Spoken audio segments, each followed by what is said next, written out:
à l'occasion du 8e anniversaire des événements du 19 août 2017, marqués par des manifestations à travers tout le pays, le président du Parti national panafricain, PNP, Tikpi Hatchadam, initiateur de ces manifestations de grande ampleur, adresse un message au peuple togolais. Il dévoile les stratégies à mettre en œuvre pour venir à bout de la dictature sexagénaire des Gnassingbé. Peuple togolais, chers compatriotes, durant cette dernière décennie de lutte de libération de notre pays, le Togo, avec une langue dont la racine est plantée dans le cœur, j'ai toujours eu un langage de vérité prospective avec vous. Au fil des années, au moment extrêmement critique, recadrant, réorientant la lutte, j'ai porté et défendu des idées dont l'histoire reste le témoin privilégié. J'ai tout dit, presque prédit, et vous en êtes témoin. Alors, peuple togolais, sois mon témoin devant l'histoire des peuples. En effet, entre autres, en 2015 déjà, c'est-à-dire 9 ans avant,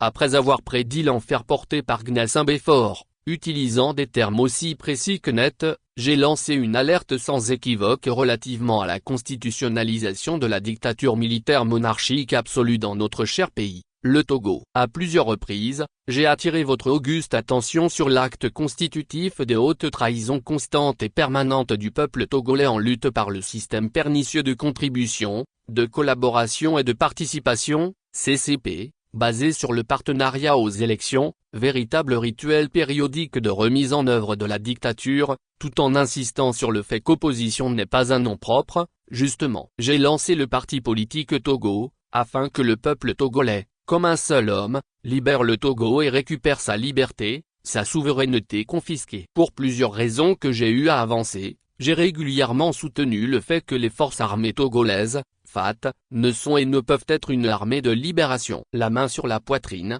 les FAT assument à la face du monde le fait gravissime d'être l'arme du tyran et non l'armée du Togo. Arrêtons donc de les interpeller, s'il vous plaît. Le 19 août 2024, annonçant la fin des fins, expression empruntée aux cinéphiles, je vous ai garanti qu'à défaut d'antidote, après les vaccins successifs inefficaces de 2018, 2019 et 2020, la fameuse 5e République de 2024 est certainement le dernier acte posé sous l'effet du poison absolument mortel du virus du 19 août. Ce n'est qu'une question de temps. Un pachyderme ne tombe pas à l'endroit même où il reçoit la flèche empoisonnée fatale du chasseur, ai-je rassuré. Avec certitude et beaucoup d'assurance, à l'attention de votre sagesse, j'ai indiqué que la 5e vitesse ne passe pas. Constatant que nous avons fait l'essentiel, le 31 décembre 2024, j'ai annoncé que les jours de la dictature militaire monarchique absolue agonisante sont comptés, qu'elle est finie. Ce jour, lundi 18 août 2025,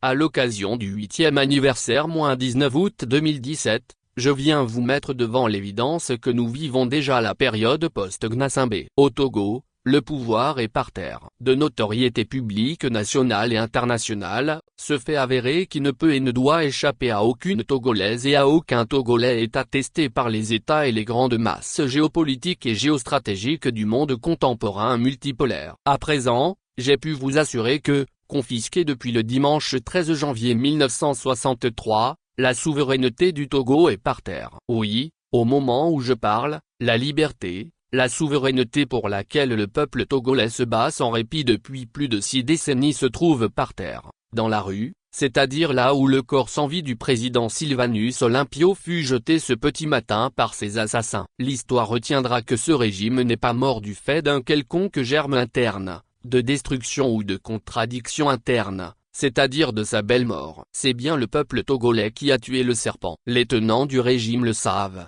Un Togo post-Gnassingbé est l'œuvre du vaillant peuple togolais qui, malgré la barbarie, n'a jamais courbé l'échine. Effectivement, de la fameuse 5e République, vous avez fait un mort-né, et de l'Assemblée de la honte, la dernière chambre d'enregistrement du tyran. Prononcée aux côtés de l'histoire, contre les députés de la dictature, votre sentence est irrévocable. Depuis lors, chacun des déshonorables porte à son cou, à vie pour l'éternité, cette constitution de la honte. Avec la journée de veille nationale du 13 janvier 2025, détruisant définitivement l'énigme, l'arcane, la mystique scellée du 13 janvier 1963, le peuple togolais a achevé physiquement, spirituellement et moralement le régime Gnassingbé. La vérité a triomphé. Cependant, tant que nous n'aurons pas coupé la tête à ce régime diabolique, d'essence machiavélique, les torrents de sueur, de larmes et de sang dont il se nourrit et s'abreuve ne s'arrêteront jamais. Les détenus politiques et les détenus arbitraires resteront condamnés à la mort certaine en prison. Les exilés politiques à la mort en exil. La diaspora bannie du territoire à la mort à l'étranger. La situation actuelle de fin de règne du système barbare qui a martyrisé le peuple togolais et fait tant de mal à l'Afrique entière ne doit perdurer. Schématisé, la situation est celle-ci. La souveraineté du Togo se trouve par terre.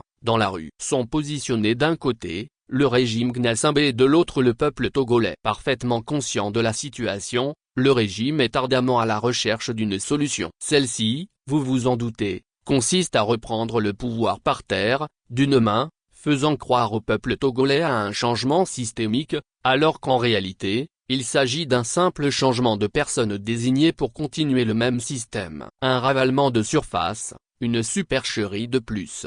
En fait, les tenants du régime Gnassingbé tentent de résoudre l'équation togolaise sans le peuple togolais en leur faveur, bien entendu, replaçant ainsi le Togo dans l'optique du néocolonialisme, l'impérialisme, exactement comme au 13 janvier 1963. Avec l'occupant, le régime Gnassingbé se prépare à rejouer le disque du 13 janvier 1963. Vous l'avez compris, il plante sur notre tête en tant que peuple, sur la tête de notre cher pays, le Togo, un risque réel d'une nouvelle confiscation de souveraineté, la recolonisation. Si celle-ci se réalise, nous pourrons dire adieu à la souveraineté du Togo dans le cadre d'une dictature militaire absolue pilotée par un non Gnassingbé, garantissant ainsi la pérennité du projet du 27 avril 1958 que j'ai invoqué à l'occasion de mon discours du 19 août 2024. Sous ce rapport, Gnassingbé fort, s'en va. Mais le système reste. Si le peuple togolais tient à sa souveraineté, qui lui permettra d'être désormais le décideur détenant le contrôle et la maîtrise de la destinée du Togo, il doit agir d'urgence, anticiper sur les événements de façon à être celui qui a tué le serpent et qui, afin d'en finir définitivement, lui a coupé la tête. Ne comptons pas, n'espérons pas que la bigamie dans laquelle Gnassingbé fort vient de s'engager fasse le travail à notre place. C'est un faux espoir paralysant. Une fois entendu les analyses à propos, oublions. Nous avons le devoir, patriotique et impératif, d'arrêter définitivement la misère du peuple togolais en libérant le Togo. Il n'est pas question de laisser au serpent le temps de sa mue. S'agissant des stratégies de lutte de libération du Togo, ma position est restée constante. La voie de la violence, la force pour libérer le Togo, est une voie sans issue, la voie du chaos. Or, la stratégie du chaos n'est pas du tout une stratégie de la lutte de libération, une stratégie de libérateur. De ce fait, la violence, sous toutes ses formes,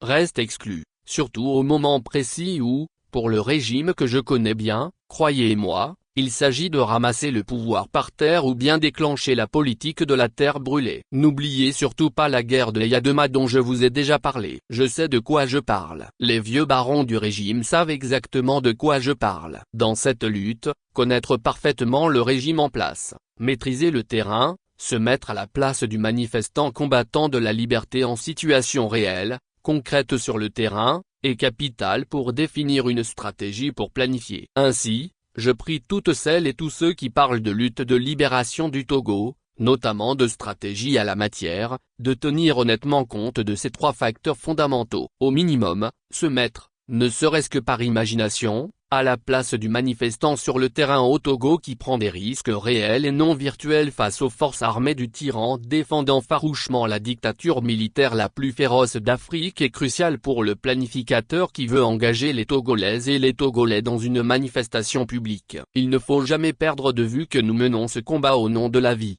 une vie digne pour toutes et pour tous. On ne libère pas son pays en immolant, en sacrifiant ce qu'il a de plus cher, sa première ressource, la jeunesse. Cela reviendrait à handicaper l'avenir du pays. Pour nos martyrs de 1963 à 2025, je pleure. Mon cœur saigne pour la jeunesse togolaise prise pour cible par ce régime féroce. Cette jeunesse sacrifiée, embastillée, torturée, tuée, obligée de prendre la route de l'exil malgré le risque réel d'y laisser sa peau. Je pleure les otages politiques, les exilés politiques, la diaspora bannie du territoire national où sont couchés leurs ancêtres, enterrer leur cordon ombilical. Je ne suis pas de ceux qui, dans cette lutte, soutiennent qu'on ne fait pas d'omelette sans casser les œufs. Le proverbe est sans aucun rapport avec le contexte. Je regrette, même à la guerre, quand bien même aller au front est, en quelque sorte, accepter la mort. Sur le champ de bataille, l'instinct de survie habite toujours le militaire jusqu'à la seconde,